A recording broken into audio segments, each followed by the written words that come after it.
So I'm going to be showing you guys how to make a really simple chia seed pudding. You do need a little bit of time, so it's really simple, but time is what you need to make sure this comes out correctly. So you're going to grab yourself a bowl. This is about a serving for 2 people. I've got chia seeds, and you can buy chia seeds almost anywhere. I'm going to just pour those into a bowl, and then I'm going to use a sweetener. The sweetener I'm using is pure maple syrup. So I'm just going to add a little bit of maple syrup in there. You can use agave, honey. You can even just use regular sugar if you want. And then I'm going to add milk. I'm using whole milk. Now, this is where it varies. You can use oat milk, you can use coconut milk, you can even use water. The richer the liquid that you're using in there is, the creamier your product will be. So if you want something super, super creamy, you would use whole milk. If you wanted something super creamy but vegan, you would use coconut milk, like full fat coconut milk. If you wanted something light, you can even use orange juice or apple juice, something that's not so thick, and then you would end up with a thinner product.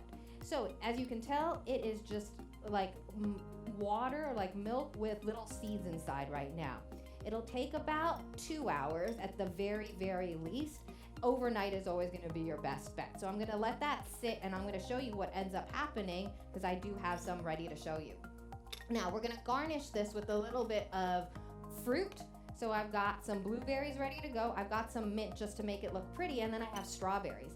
Strawberries are in season right now, and they're really great, but I wanted to show you. A lot of people will take a knife and just cut off the top, this green part, and then you're wasting all this extra strawberry that would be good. So then you could go in and you can slowly use a knife and cut through it if you want. Or if you have one of these piping tips at home, the one with the little teeth on it, a larger one would be easier, but all you have to do is take that and then hit it at the top or go to where the stem is, and then you can pop it right out. And then it'll just come right off just like that. So I'm going to do it one more time.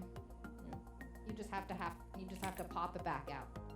So you're going to find the stem, use your piping tip, and then just squish it right out. So it comes right out, and the larger the tip, it actually fits directly on top, and then you don't have that much waste going on.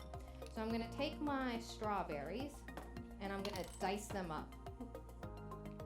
And if you are buying organic produce, the one thing, or you're not buying organic produce, the one thing I can say is that berries are probably the one thing, if you eat a lot of, that you want to make sure are organic.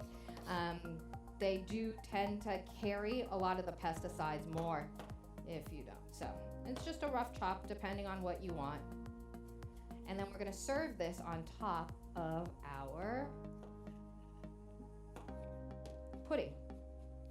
You can make it chocolate flavored too by adding a little bit of cocoa powder. You can even make it healthier by adding something like cacao powder inside. So I'm going to take this and twist it out just like that. It's just to get that core guy out. All right. And then my blueberries too. And I'm not going to chop my blueberries. I'm going to keep my blueberries whole.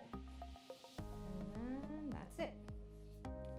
So I have my chia seed pudding right here, and so I just want to show you how thick it's gotten.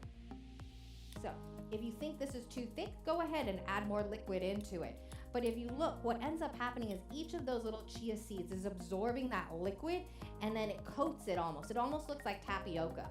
And so I'm going to serve this. I'm going to garnish it with a little bit of strawberries, a little bit of blueberries, just right on top. And then I'm going to take a little bit of mint,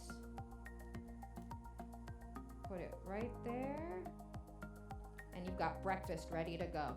So here's your chia seed fruit pudding, and that's it.